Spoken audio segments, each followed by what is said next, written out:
Welcome to Fission or Fusion. Can new nuclear technologies help us fight climate change? Presented by Metro West Climate Solutions. I'm Ross Trimby, a member of Metro West Climate Solutions Steering Committee and your moderator this evening. Metro West Climate Solutions is a local partnership of organizations and congregations, including First Parish in Wayland, First Parish Church in Weston, First Parish in Lincoln, Energize Wayland, Sustainable Weston Action Group, and a growing list of communities and individuals. Metro West Climate Solutions' mission is to inspire sustainable, resilient, and equitable communities and to host timely and relevant programs that encourage people and organizations to get involved in bringing about solutions. Currently, the U.S. generates about 60% of its electricity from fossil fuels, according to the U.S. Energy Information Administration. The U.S. aims to transition away from carbon-emitting fuels by 2035, which will require a significant increase in sources of clean energy. Currently, we generate about 21% of our electricity nationwide, while fission nuclear plants generate 18%. Many experts believe that nuclear technology could be an important tool in our transition to clean energy. Others are wary, expressing concerns about safety and waste disposal. Our speakers tonight will compare and contrast fusion and fission technologies so that listeners can come to their own conclusions about these new technologies in addressing climate change. Our speakers tonight are David Butts, who is a steering committee member of Eco Nuclear Solution, which advocates for ecological, safe, carbon-free energy. He is a design engineer and environmentalist who has been assessing the energy generation and pollution problem for over 50 years. He will discuss why nuclear fission is now a mature, practical, and safe means of generating clean and dependable baseload electrical power. Anna Lugar is the Development Officer for Energy for the Common Good, which prepares leaders in energy, environmental regulations, and policies to be ready for implementing safe, non-carbon innovations as soon as they are available commercially. She is an advocate for equitable fusion nuclear energy for generating electricity. Anna will give an overview of fusion nuclear energy, what it is, where it stands today, and when it is expected to support the grid. As moderator, I bring some personal experience in fission nuclear power.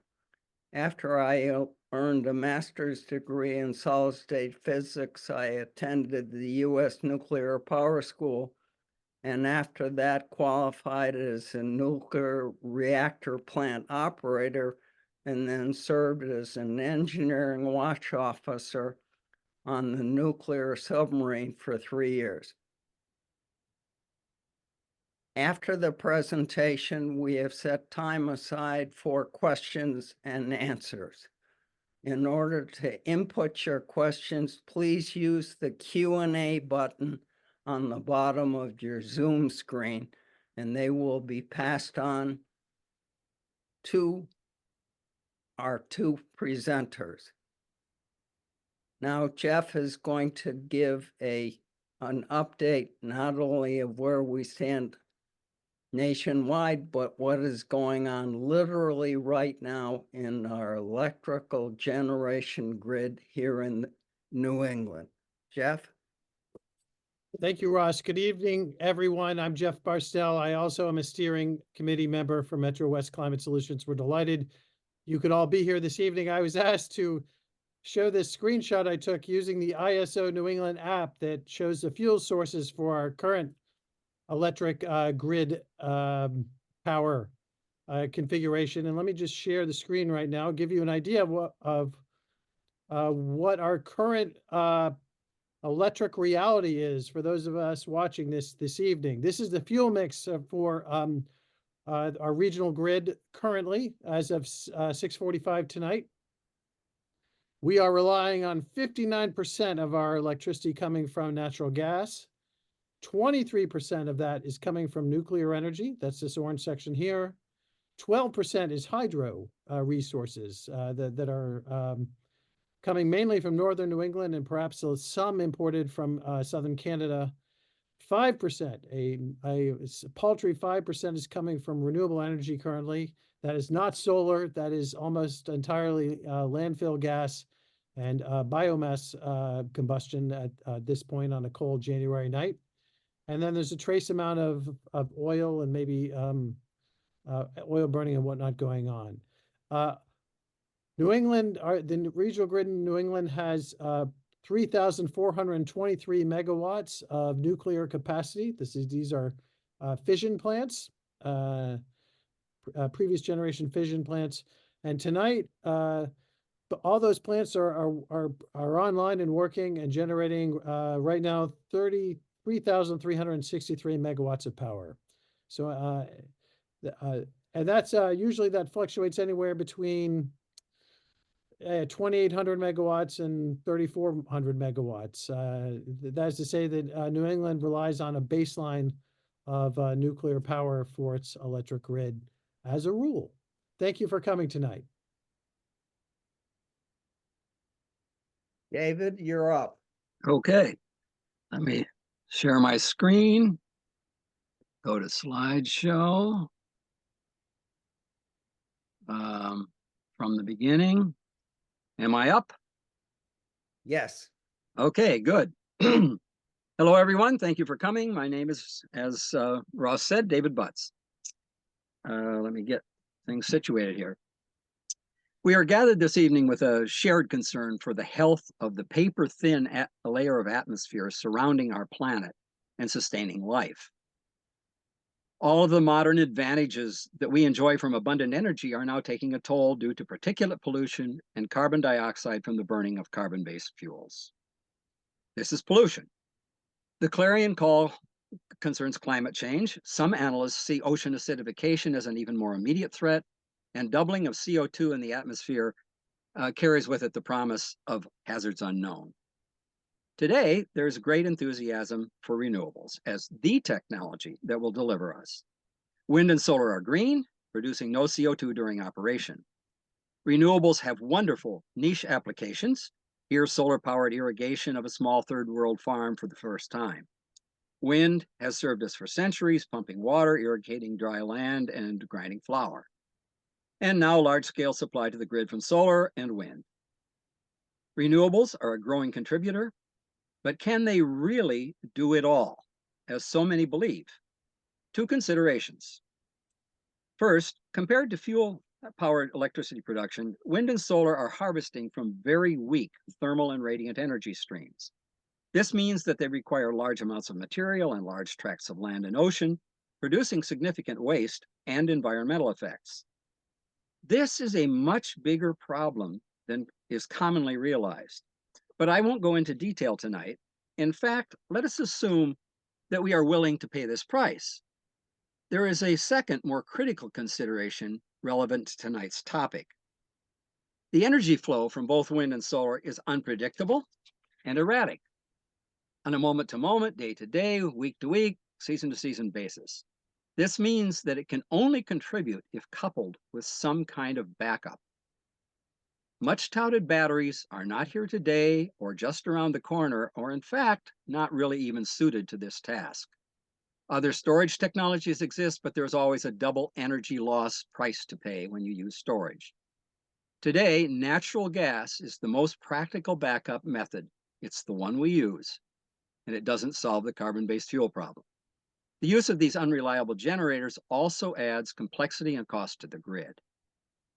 This illustrates the problem. It's this from the same ISO New England site that you can log into at any moment, the one that you just saw a moment ago from Jeff. This was the actual supply of wind power to our New England grid in 2023, spiking up and down. The installed capacity is up the dashed orange line, never achieved.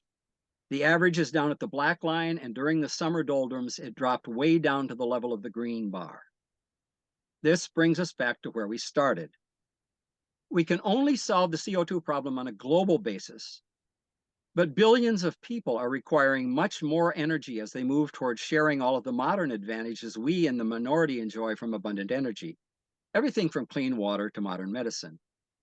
If there is not some dependable alternative, this will mean the burning of more and more coal to supply baseload power. It's just economics. This brings us to the heart of tonight's discussion. There is an alternative, and it's green. We have nuclear fission today and hope for nuclear fusion on a near tomorrow. First, nuclear fission. The potential is enormous because of energy density. Chemical fuels from sugar to gasoline can supply up to 50 megajoules per kilogram. For uranium, the number is in the millions. By way of illustration, this small uranium oxide fuel element in a conventional reactor will supply energy equivalent to a ton of coal. This is not a potential to be summarily rejected because of fear. So let's talk about fear, addressing the two biggest ones, radiation and waste. To understand any threat from radiation, we need to first understand our environment. We live in a sea of radiation. You're getting it right now from the sky and the ground, and thousands of DNA breaks are occurring in your cells every second as a result. However, exquisite intracellular machinery has evolved to repair these breaks as they occur. Worldwide, something like 82% of the radiation that people are subjected to comes from these natural sources. Most of the rest comes from medicine. Here in our country, we have elected to increase the level of medical radiation to the point where almost half of our radiation comes from life-saving radiation. And we have now essentially doubled our annual exposure in millisieverts from 3 to 6. Radiation, in fact, is something that our bodies can handle at low levels. The only time you really get injured from radiation is if you get way too much in a short period of time. But what about accidents? We all are aware of these 3 Mile Island, Chernobyl, and Fukushima. 3 Mile Island had a containment structure that did its job. A very small release of inert gas produced a radiation flux about equivalent to a chest X-ray. More radioactive material was released after the Fukushima accident, but even there, the radiation effect on human health is basically non-existent. There's a couple of little hot spots, but it doesn't really amount to a big danger. The exception, of course, was the terrible accident at Chernobyl. 134 of the emergency workers contracted acute radiation sickness, and 28 of them died within the first few weeks. Most of them actually recovered with some lingering side effects, including the tendency to get cataracts. 4,000 to 5,000 children who had consumed milk contaminated with radioactive iodine did in fact develop thyroid cancer. We are lucky that this is a very treatable disease, and so most of them survive treatment. There's probably under 20 documented deaths so far from that result. This is not to minimize what this accident did. It was a terrible accident, and it killed people. But it is to put some proportion on the actual danger from almost the worst accident that you could even imagine. All of you have heard predictions and assumptions that thousands of people, tens of thousands of people, will contract cancer and die from this accident. But this has been studied in depth by the UN and the World Health Organization, and it's really not the case. Also, even if Chernobyl had been a much more serious accident, this is not a summary indictment of nuclear. because it was a terribly designed plant being badly operated with no containment structure. How about waste? This is air-cooled dry cask storage for the fuel rods removed from conventional reactors. They're perfectly safe and secure. In tests, they have survived having rockets fired at them. The volume is small, 60 years of electric supply for our country, now at a level of about a fifth of our electricity production, could all be stored in a Walmart. On top of that, it is really not waste. It's partially spent fuel, much of which could be harvested again for more energy. We could even make use of some of the fission products. Nuclear is the only power producer that retains all of its after product, and this material has not harmed anyone. We have two big options for this material: deep geological storage and reprocessing, and we know how to do each of them. Here in the US, we already use deep storage for the radioactive material generated by our weapons programs at the Waste Isolation Pilot Plant in New Mexico. Finland, illustrated here, is completing a similar installation in deep granite for their domestic production waste, and several other countries are developing their own plans. However, if we use reprocessing, we can continue to extract energy from the material generated from our original usage before we had to take it out of the conventional reactor, and by reprocessing to extract what's still in there. The unwanted material is vitrified. That means encased in glass so that it is insoluble in water, then put in stainless steel cylinders and put in small silos. France, which gets over 70% of its electricity from nuclear, houses all of this material in the floor of an arena-sized building. A quick reminder of how fission works. A speeding neutron collides with a uranium-235 nucleus. Uranium-235 is less than 1% of natural uranium, which is why we enrich it for most reactors, not all of them.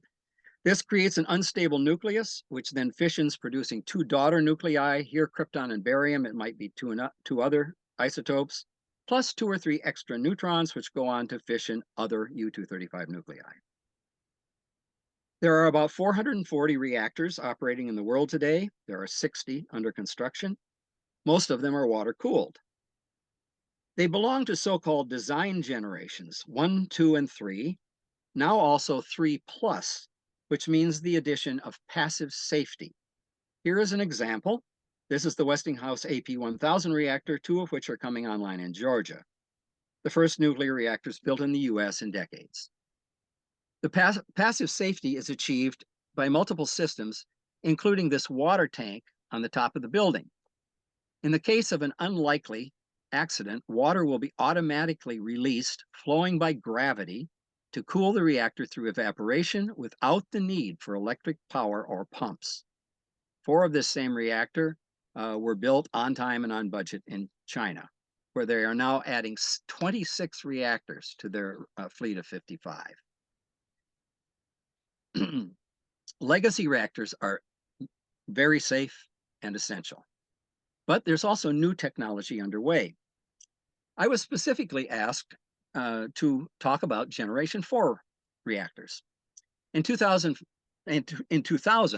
our DOE organized an international consortium to look at many alternatives, over 100, of alternative reactor designs. And from these, they selected 6 for further focus and study.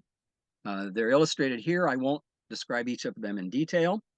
2 of them are still water-cooled, but notice that the other 4 are cooled by other methods. 2 of them are cooled by liquid metal, sodium and lead. 1 of them is cooled by gas. This can be a very high temperature reactor cooled by CO2 or helium, and 1 by molten salt. Notice one other thing, the F designation in 3 of the reactors. F refers to fast neutrons, which can be utilized in a so-called breeder reactor, which can actually burn up the problematic isotopes like those of plutonium, and in fact can generate more fuel than it originally consumed. There are many concepts being developed throughout the world. This is just a sampling. In addition to Gen 4 reactors, we also have SMRs, small modular reactors, which you may have heard of. Some of the Gen 4 reactors may not be SMRs, but many of the SMRs are Gen 4. It's an overlapping categorization. The idea behind SMRs is that they can be built in a factory, delivered by truck, making them quick and economical to deploy and install. Here's a cross-section of a conventional pressurized water reactor. The reactor itself is the small glowing portion. The reason the surrounding containment structure is so big in comparison is that inside the reactor, the water is pressurized to 160 atmospheres. In the case of an unlikely loss of coolant accident, you need this much volume to contain the steam. This is a cartoon illustration for a contrast. One of these conventional reactors might take years to build on site at a cost in the tens of billions, whereas small modular reactors, some of them, many of them not containing water, can be delivered by truck and installed below grade at much lower cost. Small modular reactors come in many varieties. I'm going to talk about one variety for a moment, the molten salt reactor. It even has a sub-variety that can be powered by thorium instead of uranium, thorium being much more abundant in the Earth's crust than uranium. And we did it already. We did it in our Oak Ridge labs in the 60s, the molten salt reactor experiment. This is a simple and elegant reactor. It's often called a pot, a pipe, and a pump. In the reactor, you have a molten salt mixture, fluoride or chloride, into which you put a uranium salt.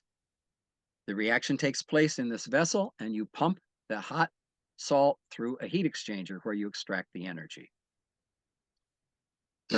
There's no water present, so no possibility of steam or hydrogen explosion, which are the kinds that we have experienced in previous accidents. Reprocessing is also much simpler than with solid fuel. Here, columns of graphite moderator are being assembled, put into the reactor vessel. The reactor is put into a shielded containment silo. And you can also see the pump and heat exchanger here. Here are a couple of visitors you may recognize. In the center is Alvin Weinberg, who was the brilliant director of this program. The reactor ran for almost 5 years, and they could shut it down on the weekends at will. Unfortunately, for a variety of political reasons, this project was terminated prematurely. Today, however, many startups are working to revive and improve this technology. A US company, Thorcon, is working with Indonesia to build these barge-style generating plants in a shipyard, which is a great idea, and deliver them to a dock location where they would have periodic replenishment of these sealed nuclear fuel cans. Terrestrial Energy in Canada is doing a similar thing with their integrated molten salt reactor. Here, a reactor is being delivered by truck, placed in a silo where it will run 7 years without refueling, after which you would switch over to the other silo. This one would cool down for a while, then you could either reprocess or store the spent fuel. Another company in Copenhagen Atomics in Europe is developing a molten salt reactor. They've already developed some non-radioactive prototypes for this device, visualized to be enclosed in a standard container. But who has gotten there first? The Chinese. The Chinese have now installed their version based on the molten salt reactor experiment here at the Oak Ridge Labs in Wuwei City. They are on their way to improving this technology already.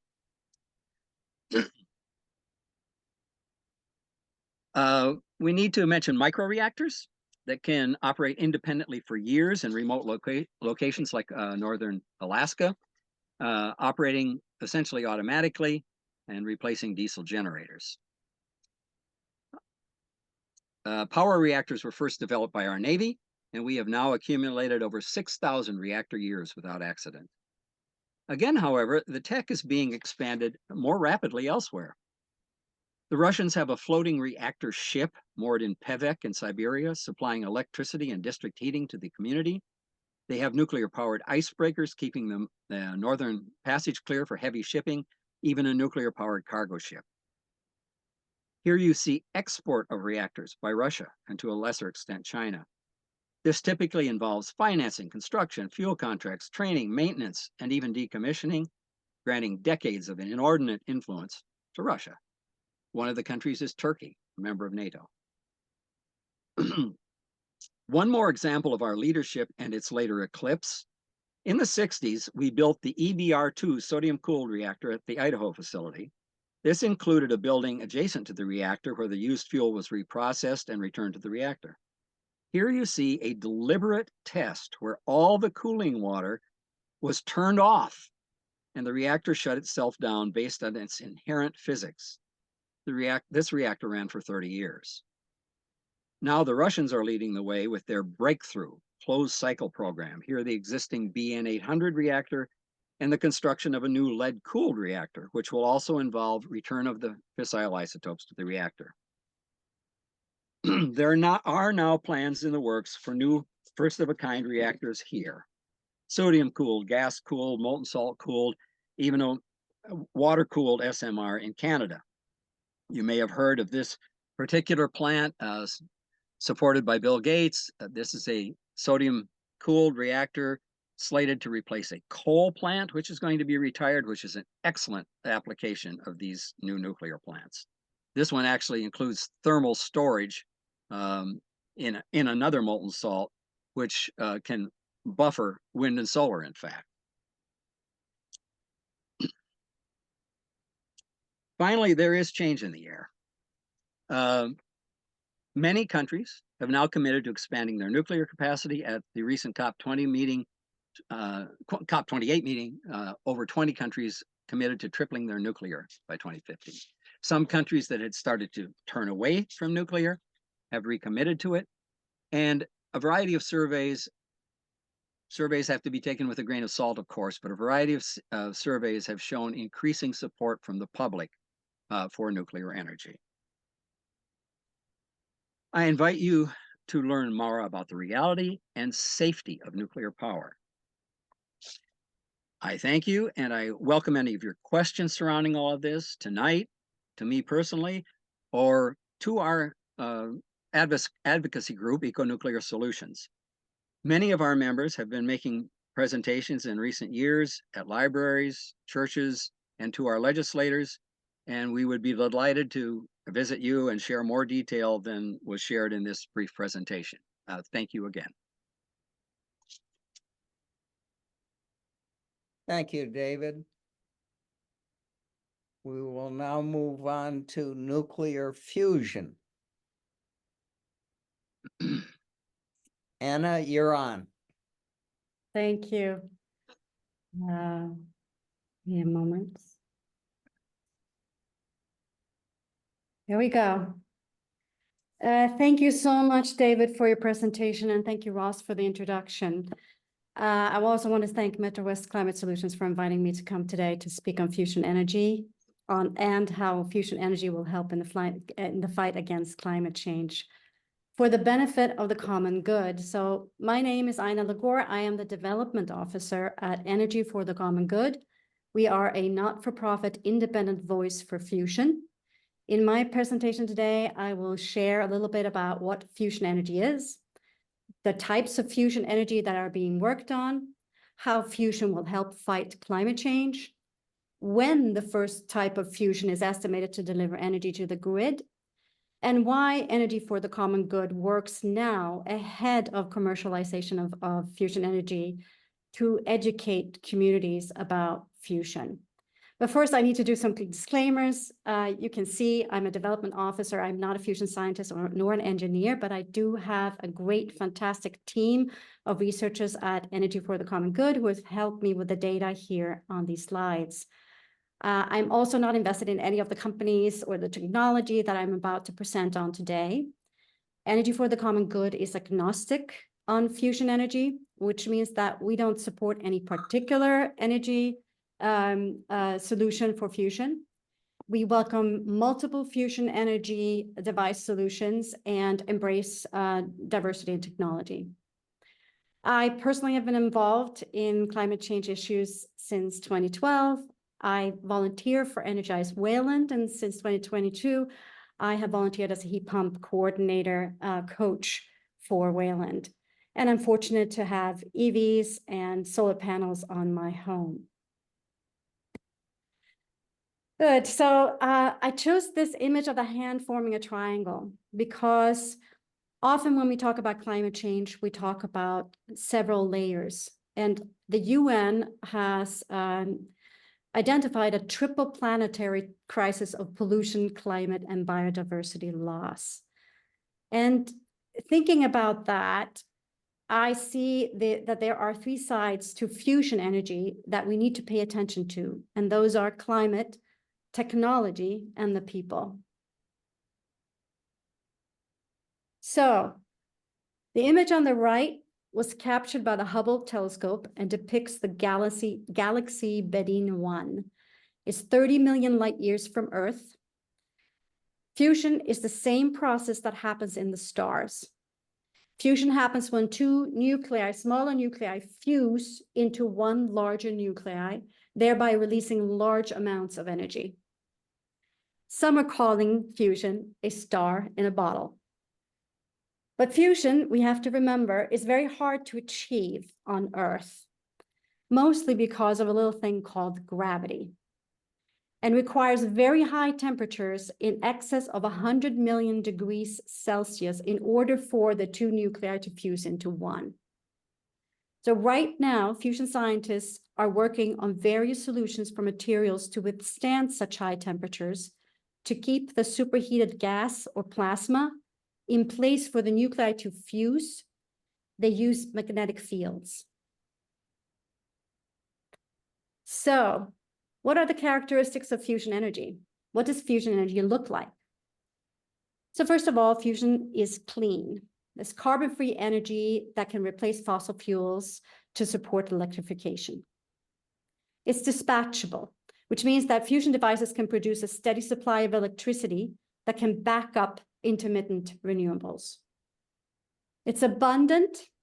Fusion generates an enormous amount of energy out of relatively low amounts of fuel. In one of the most promising fusion solutions, deuterium and tritium are used. Those are two isotopes. Deuterium is found in seawater.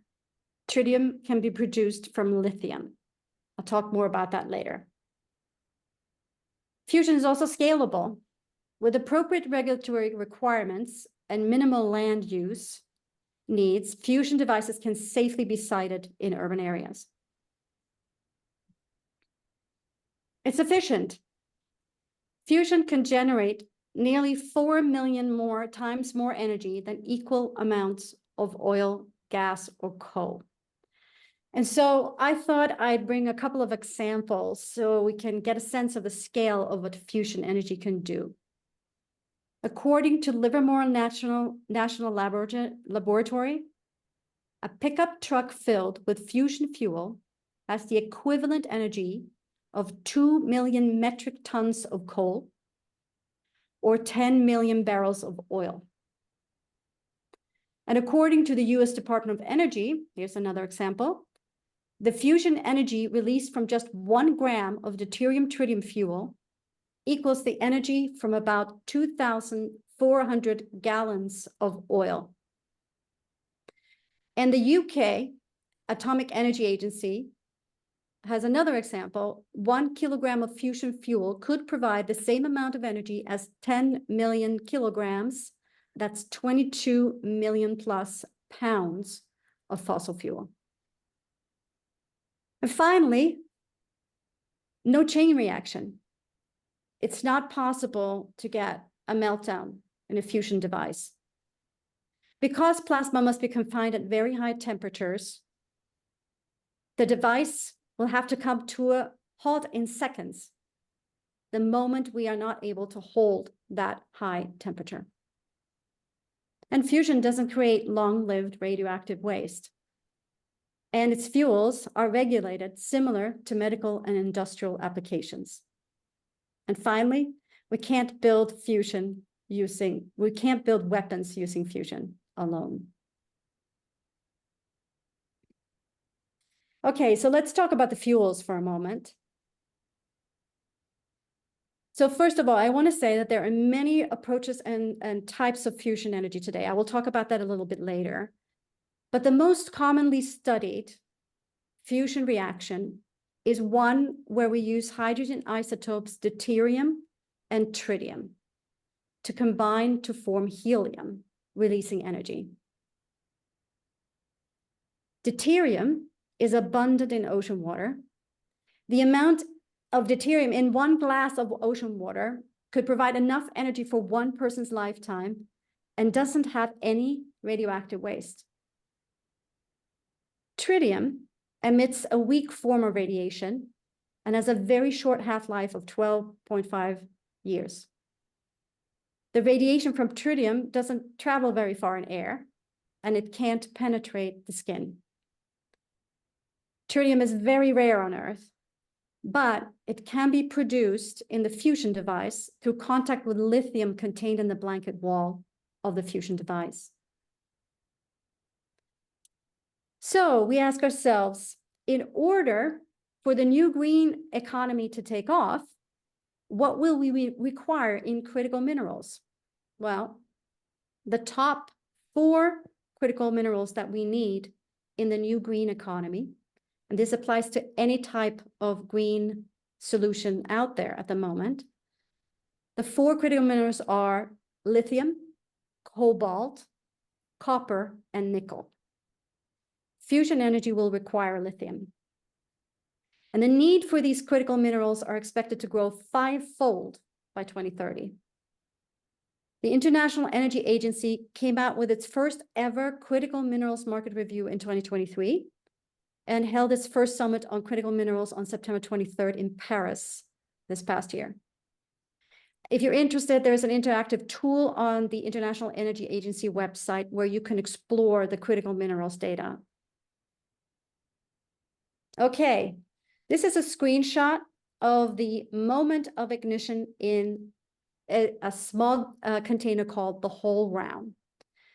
So perhaps you read in the news that in December 2022, the Lawrence Livermore National Laboratory achieved fusion ignition and net energy. Net energy means that it will release more energy than the reaction consumed.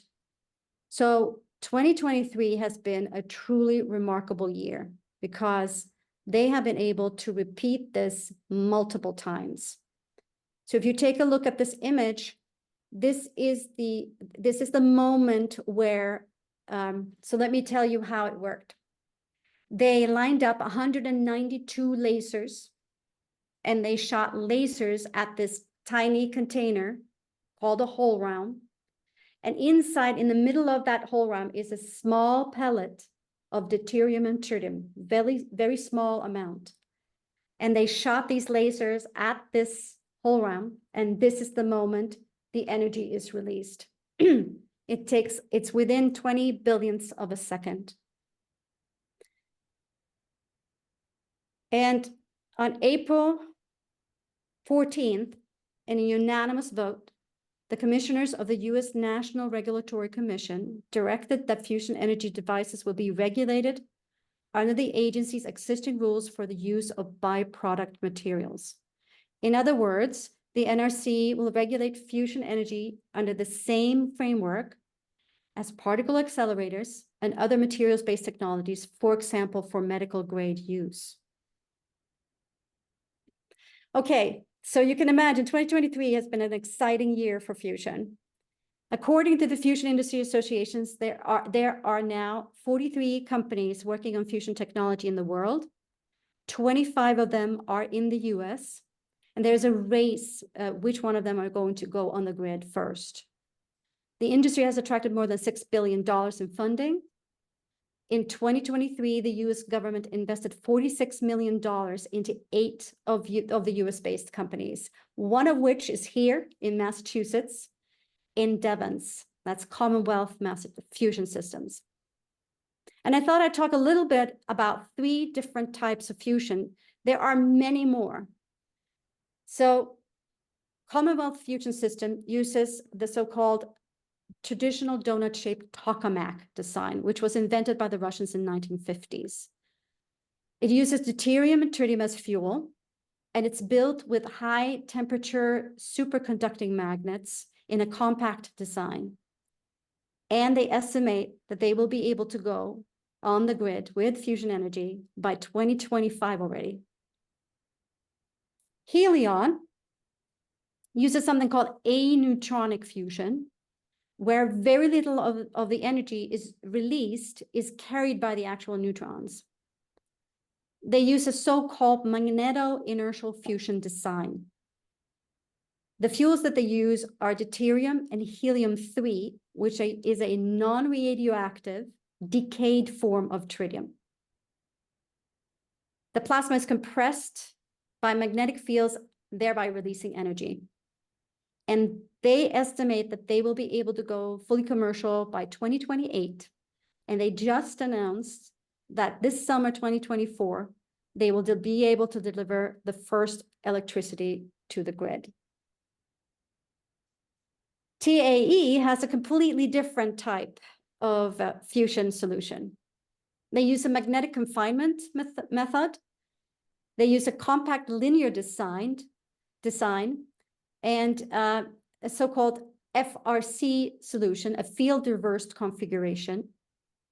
And they use a completely different solution for fuel called PB11, where they combine hydrogen with boron that we can find in soap and other products. It's completely non-radioactive. They are estimating that they will be on the grid by mid-2030. Okay, so as we know, fusion energy is planned to be used and can be used to back up intermittent renewable energy sources. But how else can it be used? And here are two examples in the works. So Nucor is a leading producer of steel. It's collaborating with Helion Energy to develop a 500 megawatt fusion device, which will offer baseload zero carbon electricity from fusion directly to Nucor's steel making facility by 2030. This is the first energy agreement of its kind in the world. So Nucor has made a direct investment of $35 million in Helion to accelerate fusion deployment. Now, some of you may have heard of the Microsoft power purchase agreement with Helion Energy. So Helion Energy has promised to deliver 50 megawatts of fusion energy by 2028 to Microsoft. The PPA is part of Microsoft's plan to go carbon negative by 2030. Now, ultimately, Helion aims to produce a gigawatt of electricity. That's 20 times the amount of the 50 megawatts it is selling to Microsoft. Now, I know I just threw a lot of numbers at you. I just want to say, for comparison, 50 megawatts is enough to power 40,000 homes. So what's the global stage thinking? What's happened in 2023 on the global stage? Well, again, very exciting news. Fusion energy, as we know now, is moving speedily towards commercialization. And fusion energy was included in the COP26 agenda in Glasgow in 2021 for the first time. 2 years later, which was this December, past December 5th, 2023, John Kerry, the former US Special Envoy, Presidential Envoy for Climate, announced a global fusion strategy at the Atlantic Council Global Energy Forum. They're calling it the International Strategy in Fusion Energy Partnerships. There are 5 priorities. So in order to make fusion happen in time to disrupt climate change, we need to collaborate internationally. And in this partnership strategy, there are 5 priorities. Share fusion research and development insights, grow a future global marketplace for fusion, coordinate on regulation to ensure a secure environment for fusion energy, foster and strengthen a diverse and global workforce pipeline, and improve public education and engagement in fusion energy, which is what I'm doing here today. So this past week, you may have noticed the World Economic Forum met, and they have concerns around climate and energy. So I talked a little earlier about triangles, and the World Economic Forum also has a triangle. They emphasize the importance of balancing the energy triangle of security and access, environmental sustainability, and economic development. So that's where their focus is. And they're just as concerned as everybody else that we start the work now in a way that accounts for the impact of geopolitical friction. Because alongside this development, this positive news, we have friction that we have to manage. They are very aware that public policy and private sector responses may affect the speed and shape of the energy transition to a zero carbon emissions future for years to come. In other words, they know that ultimately people will decide the direction and pace of the transition towards a green energy economy. So ECG was at COP28, and this is where the independent work of Energy for the Common Good comes in. Energy for the Common Good works to disrupt global warming by building a bridge between the three areas of technology, finance, and public interests, with the goal to develop a community-infused, informed, and involved approach in concert with industry and government soon enough to make a difference. So I'm coming towards the end of my presentation. What happens if we fail in deploying fusion energy, in the energy transition in general? And what if we fail in an to do this in an equitable manner for the benefit of the common good? Well, looking back at history, this is a photo of a pipeline in Geismar, Louisiana, running through a swamp, eroding wildlife. The swampland and trees are effectively function as sponges for effluents from petrochemical waste. Since the 1930s, oil companies have routed an estimated 26,000 miles of pipeline through an oil-laden southern parishes and across coastal wetlands in the south. We need to move away from fossil fuels. We need to do it in an equitable, affordable way that avoids any new sacrifice zones and ensures that everyone, not just a few, benefit. And to me, working on this presentation, the words of Rachel Carson comes to mind from Silent Spring, where she says, "It is the public that is being asked to assume the risks. The public must decide whether it wishes to continue on the present road, and it can do so only when in full possession of the facts." And that's what I'm here to share with you, facts about fusion energy. Now, I want to close with the following image. This is a new superconducting wire for fusion electromagnets. It can carry current equal to a whole home supply in the middle layer that is 1/100th of the thickness of human hair. And I have an example here. This is it. I hope you can see it. So I don't know if you can see it, but in the middle is a thin, thin line. That's where the current runs.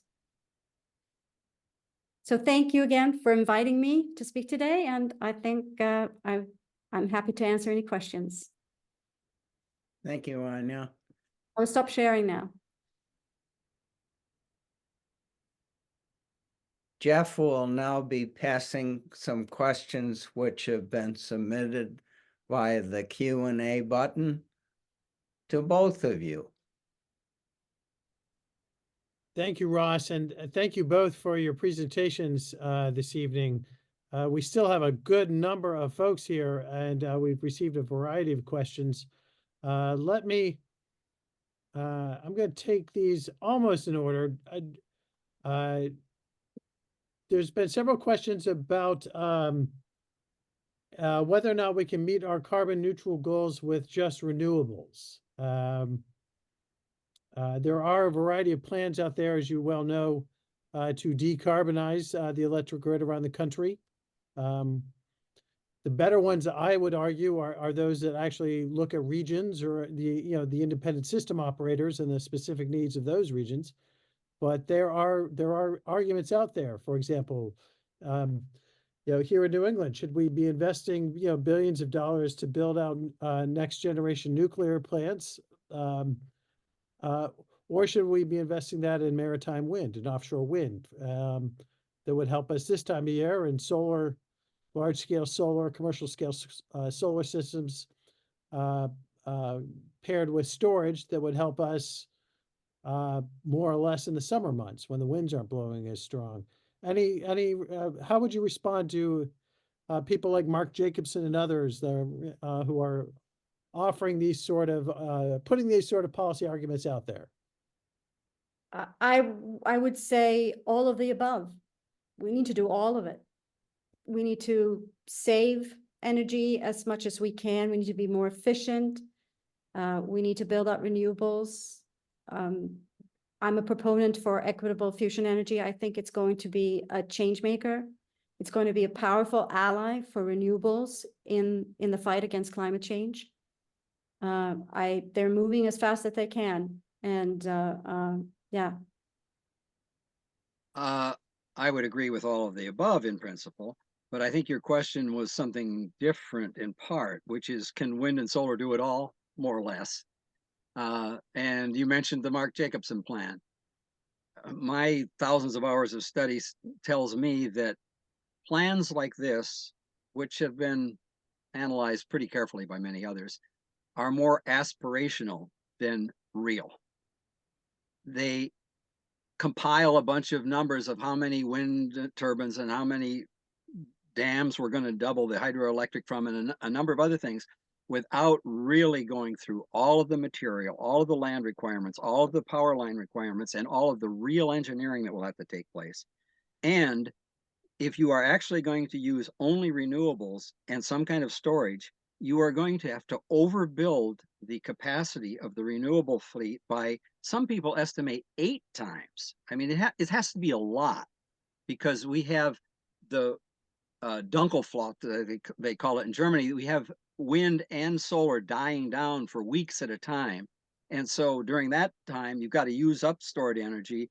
You can't store summer solar for the winter, et cetera, et cetera. It's really not practical to do it all. And you're putting all of those generators out in the weather where they can be compromised and even destroyed. Yeah, what could go wrong, right? Yeah.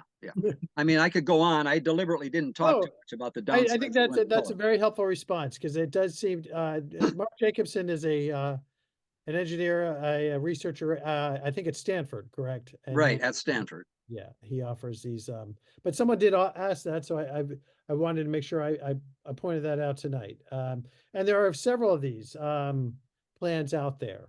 Yes. But he's not, his group is not the only one. So let's thinking about reality and the challenges we face. Someone, Brian, let's see, asks, he gets into the nitty gritty. What effect will closing Mystic Power, the Mystic Power generator, have on ISO New England? As some people might know, the 2 main generators, I think 7 and 8 at Mystic Power in Everett, at the Mystic Power plant in Everett, which is a big power plant right near the casino and the gas tanks, for those of you who are driving along 93.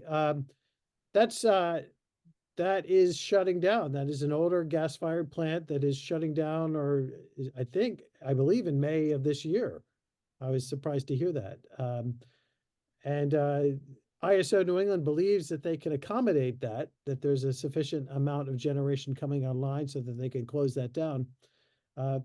But how quickly can we move to close down our gas pipelines and our LNG tank facilities, given that even on a cold January night, we're relying on 60% of our power right now.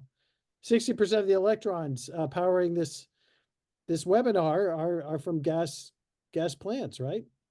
Yeah, I think we'd be in trouble, for sure. And we're depending on natural gas to back up renewables. So there's a lot of contradictory ideas here. And speaking of ISO New England, they were asked to do a study of the Massachusetts 2050 roadmap. And basically their study says that we will have rolling blackouts if we do the level of renewables without having more baseload power. one of the biggest problems we have today compared to 20 years ago is that we are no longer vertically integrated. That power companies, that had its disadvantages, but no one's responsible for actually planning the grid and planning sufficient generation. It's all this freewheeling open market with nobody. ISO New England can't control this. They can tell us what's going on, but they're a nonprofit that just coordinates everything on a sub-millisecond basis so that voltage, amperage, and phase match to the need. There, Right. Go, yeah, I'm sorry, go ahead. I would agree there are challenges to the grid. The grid needs, the grid infrastructure needs an update. And, yeah. So one other question just on while we're talking about the specifics of the grid. Quite often, one of the ways that decisions are made with respect to generating new power or bringing new power online on for the regional grid is the price per megawatt installed. And so someone asked, like, how much is it per gigawatt installed for Fusion? Or what is, how much are these plants going to cost once they go commercial, once they're brought online, relative to building a new gas plant? I mean, let's say a 750 megawatt gas plant, combined cycle, or 750 megawatts of wind, which is, we're hoping to have at least that much wind, maybe 3-4 times that amount of wind in the next 10 years out off the coast. Well, the cheapest to build is combined cycle natural gas. I mean, it's so simple, and you get an incredible amount of juice from your gas because you've got two generators. You've got a turbine, and then you've got a regular steam cycle after that. Right, you're able to use the residual. But you're still using fossil fuel.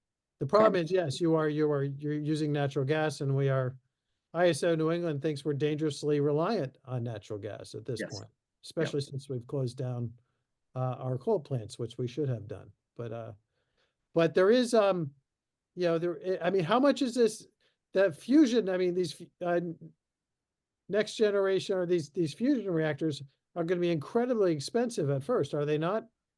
Yes, they are.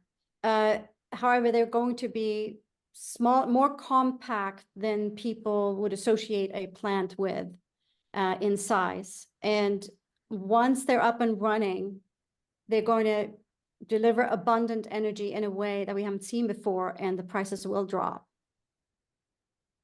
Yeah, But I don't know the timeline on that because we don't know.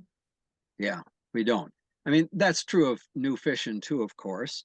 And by the way, I just like to comment that I hope that we aren't having a competition of picking between fission and fusion, because for my way of looking at it, if we're taking climate change and other challenges seriously, we got to use both. I'm going to be the first one to open a bottle of champagne when commercial fusion is here. I've been thinking about it all my adult life, and I'm an old codger. But we need both, and both of them can be done economically once they're commercialized. It's much harder to do fusion in terms of the machine, that's for sure. That's why we don't have it yet. I am still amazed at the very short timelines, and it's going to be an interesting time. It's really poised to grow on the grid between the next 5 to 10 years, and it's going to be very exciting to see how that is going to happen. And it will require a lot of investment, but it will pay off. So speaking of like the next 5 to 10 years, Jim asked, how fast could new nuclear plants be added to the US grid, and what are the barriers for that? They're regulatory as much as they are technical. Oh, they're hugely regulatory. This is a big problem in our country. It's one of the reasons that countries like China and Russia, which have, top-down dictatorial control, can make these things happen quicker than they can happen here. Our Nuclear Regulatory Commission is protecting us. It's even a model for the world, but it's out of date, and they aren't even complying with what Congress has told them to do in terms of updating their regulations for new types of reactors. They're behind the curve on doing that, and there's politics involved. It's a complicated thing. I wouldn't want to get into all the details, but that is one of the obstacles, is regulation. conventional reactors like the AP1000s that have just been installed, you know, the big guys, 1400 megawatts, 1.4 gigawatts, the ones that have been installed in Georgia, those can be built any day. You know, they have been approved by the NRC. It's not that I'm recommending them per se, but some nuclear can be built anytime you want. And nowadays, the ones that the Koreans are building in the United Arab Emirates are up in just a few years. They're completing the fourth one on time and on budget in the United Arab Emirates. And those are also big 1400 megawatt plants. And those would be third generation plus plants, Yep. is that how you would describe them? Yeah, generation 3+. The Chinese took that AP1000 Westinghouse design and made their own version. The South Koreans took another US design and made their version that they are deploying in the world. It's interesting how our leadership has spread. That's a good thing, but we're falling behind the curve a little bit in terms of deploying this stuff. Let me ask, Brian asks, there is wonders why there's never discussion, I guess Ontario, the grid in Ontario, eliminated coal by refurbishing its CANDU nuclear reactors, or I don't even. Yeah, they did that. Of course, they also have a lot of hydro, but they are rejuvenating their reactors. The CANDU reactors are very interesting. This goes back to the Manhattan Project that they even went off on their own. But one of their virtues is that they don't have to enrich uranium because they use heavy water as the moderator. And this allows them to use natural uranium in their reactors. And then it's a different design. They, instead of having a big reactor pressure vessel, you have multiple strong pipes, and you can refuel it while it's operating. So it has a couple of technical disadvantages, but it's pretty elegant in terms of what it can do. And they are in the process of refurbishing all of their CANDU reactors now. They are also looking, in Canada, they're looking at small modular reactors very, very seriously. They're planning several. There you go. Thank you for that question, Brian. You brought up a topic that is very helpful. When you talk about the small modular reactors, what are we talking about in terms of power output? I mean, how many megawatts? 300. 300. So that's 300 and below is considered what a small modular reactor is. got it. Okay. So And- something like the one in Wyoming that just edges slightly above that, that's 345. And some others are a little above that. And then the ones that were, are proposed being built on boats or deployed, so they can sit at a port and generate. How big are those? I don't remember the exact size. The one in that Russian ship that's in a Yep. port that has 2 reactors on board, 2 small reactors. So they're in the 60 range. Okay, Or so. 16 or 60? 60. Got it. Okay. I'm not sure of that number. I forgot. No, somewhere. Okay, I'm just trying to get an understanding. Yeah, there's 2 of them on board. I mean, just to put in perspective, currently tonight we're using about 16,000 megawatts of power in New England. So just to put it in- 16 gigawatts. just Yeah. to put it in perspective. All right. And So those, I'm sorry. no, I'm going through these questions. Sorry, you go ahead. Did you have something? Well, else? just quickly, the micro reactor that I showed quickly, those are really small. Those are like 5 megawatts. Yeah. But they have tremendous advantage. Our military is looking at them, you know, something that you can deploy fast on the front lines or in a base or whatever.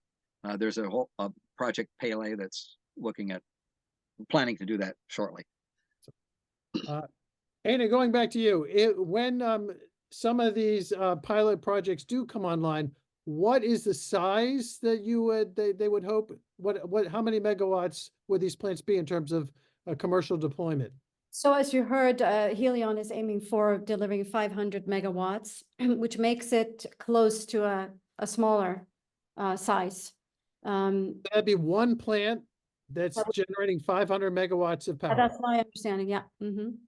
That's yeah, that's a good size. That's a good size plant. And if you, now, the device itself is not there yet, but Commonwealth Fusion Systems has already built the factory or the building in Devon, Massachusetts. And it's a large size, factory size building. It's not the huge you know, it's not a mega building. And if that plant at Fort Devens actually came online, and generated for more than 20 seconds, how much power would we expect to come out of a plant that size? Do we know? Do you Yeah, I know? don't have the number off the top of my head, I'll be honest, but you can visit the Commonwealth Fusion Systems website and check on their latest updates for that. You know, we just talked about the Mystic plant. This wouldn't be an issue if Commonwealth was already on the grid, right? So there's yeah, we as far as fusion goes, it can't go fast enough. Because once it's there, it's going to be a fantastic base load. You can actually tour the plant. I have with some Yes. folks. Yeah. There we go. Field trip. Metro West Yeah. Climate Solutions field trip. Let's do it. Tom asks if we decide we want to increase nuclear capacity, will states need to provide economic incentives to developers or generators? And if so, how large will incentives need to be to significantly scale up nuclear capacity? Or put another way, can nuclear be competitive without large subsidies anytime soon? So are we talking about fission or are we talking about fusion Let's talk about both. I mean, obviously there's an enormous amount of private money going right now into fusion Yes, development. there's also government money going in, And but government, yeah. primarily it's private investment that's going into it, yes. Right. And it's specifically going into solutions, individual solutions and innovations, yes. Right, which is to be expected. I mean, there was an enormous amount of money put into fission technology decades ago to develop it by the government. What about in terms of current incentives, like the Westinghouse plant, the 1400 megawatt Westinghouse plant in Georgia? They must have had some significant incentives or tax and benefits to do that? No. Well, yes, but what you hear about that plant all the time, which I'm sure is in many of your audience's mind, is that it had huge cost overruns. I didn't get into that, but that was the result of a whole lot of unfortunate things. First of a kind reactor, Westinghouse went bankrupt. The NRC stepped in after Fukushima and made them take jackhammers to what they'd already done, and a whole number of other things. But it doesn't have to be that way. That's a red herring because, as I did mention, 4 of that exact same reactor were put up on time and on budget in China. So it is a problem, though, because when you build a big reactor that takes many years to build, then you're paying all that interest on the capital. And that's what is a huge impediment for, private investors, because they have to carry that load before they get any money back. And that'll apply to fission or fusion, actually, Yeah. Potentially. It's even an issue for building out maritime wind farms, and they start generating revenue and power incrementally as they, in different Right. too. Right. So, yeah, so I don't think there's any viable pathway forward that doesn't involve government and some sort of incentive here to move us in a low or no carbon direction. Well, it would make sense for the government to give some support to this, because as we contrasted before, places like Russia and China, they just spend it. We have a lot of benefits from creative free enterprise in our country, but this is a point where the government can at least support this. And they are actually, the DOE has many programs supporting some of these new reactor developments and so forth. What nuclear is not getting now, which wind and solar get, is production tax credits. Yes. I've heard it said that if you actually looked at the 54 operating plants today that are operating with fission, no 3 of them would be exactly alike, even though it was a small number of companies that produced all of these, less than 4. But the fact of the matter is that the independent power companies put their own requirements and the local regulators piled on that. So when the NRC said build it, it was a one of a kind almost every time. That's been a huge problem for us, for sure. And it was kind of freewheeling Wild West in the earliest days of nuclear in this country. Yep.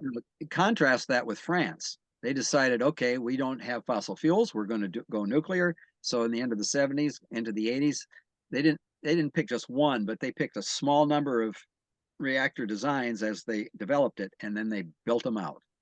And now 70% of their electricity comes from nuclear power. Right.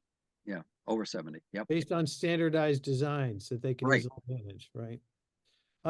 So let's see, David, you mentioned that China is building dozens of new nuclear power plants.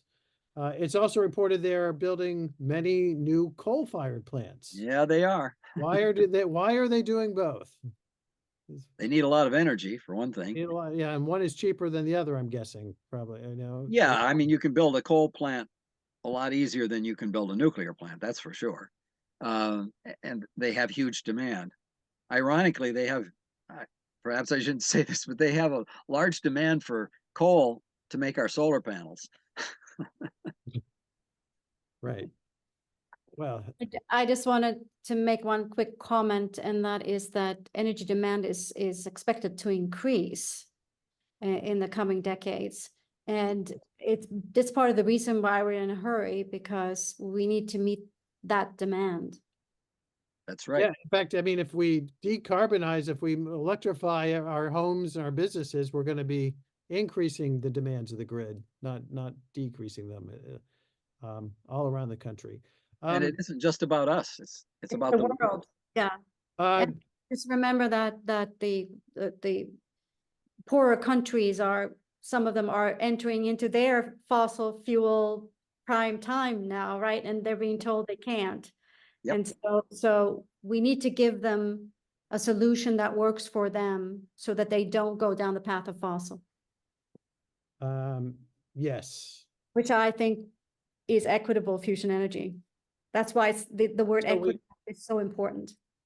So the mission is to perfect and get fusion technology online, prove Yes, it can work, prove it can scale, and then exactly. And give do it it away, if and you do it will. right so that communities are involved in the process from the beginning, so we don't create new sacrifice zones.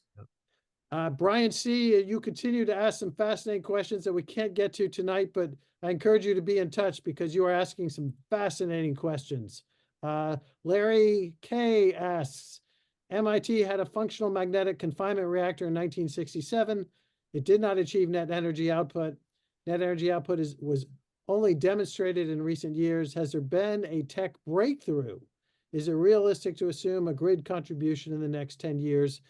Anna, you indicated it is. You think that there's a good chance that we could have a fusion. I can't promise that. The grid is, the infrastructure needs, as I said, a clear update, which is it's on the table of the government to approach that and come up with a plan for that. So yes, between 5 to 10 years, fusion is poised to go on the grid. How that will look like in the beginning, I can't say at the moment. That was an interesting question in terms of history. I have this wonderful book on my shelf, Project Sherwood, 1958, reporting on where we are with fusion. It has these wonderful illustrations in there. They've already tried tokamaks and reverse field and all kinds of things. And of course, it predicts that we'll have it on the grid within 20 years, in 1958. Yes, I would argue that it's different. Oh yeah, I'm not trying to say it's the same today. In fact, that ribbon that you were holding up is fantastic. That is a huge game changer. That Rebco material, it's incredible. And that's the material that's used in the actual reactor itself for the magnetic field, or just remind us again what that material was Yes, for? it carries the current. That generates the field. Yeah, it's for the magnetic confinement. It's interesting that, however, that it's called high temperature. That means above the boiling point of liquid nitrogen. So it's still very cold. It has to be chilled. Yes, but isn't it amazing? Look at that thinness. Yeah. It's mind blowing, but it works. Okay, so I think we're winding down here. Ross, any final good words or questions for our panelists?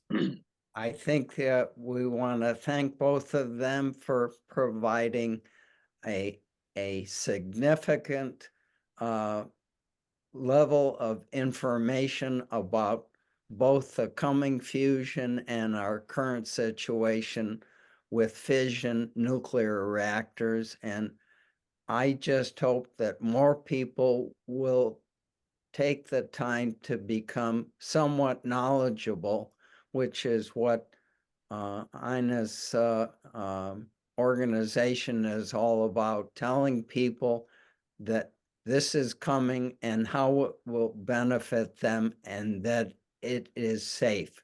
And that is the key. I just want to clarify, we are really a voice for fusion, equitable fusion energy. Yes. We're not involved in the fission side. I didn't say that, I don't think. It's only on the fusion side, but providing information so people can accept this, because one of the phenomena that I've run into in the last bunch of years is that the minute that you start talking about nuclear power, someone will bring up 3 Mile Island. And when I say no one was killed and no one got cancer, they look at me, and that is the fact of that incident.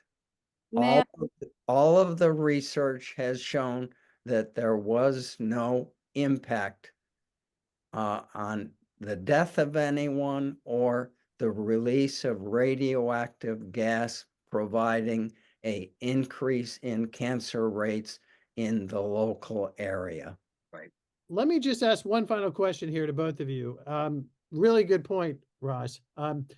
David, if you were given a magic wand powered by fusion or fission, and you could wave it and make one major change in the next 5 years to our energy generation portfolio, what technology, what would you do? What would you want to put forth?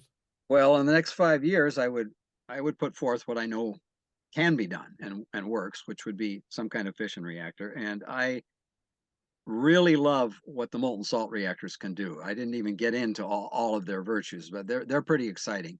And the helium cooled reactors, because we've talked about electricity, but industrial heat is something it's hard to touch with electricity. So if you can get high temperature reactors like a helium cooled reactor, then you can get into steel production, which Ina referred to, cement production and that sort of thing. But what about you, Ina? What would you, if I gave you that magic wand, what would you do if you could change one thing over the next 5 years?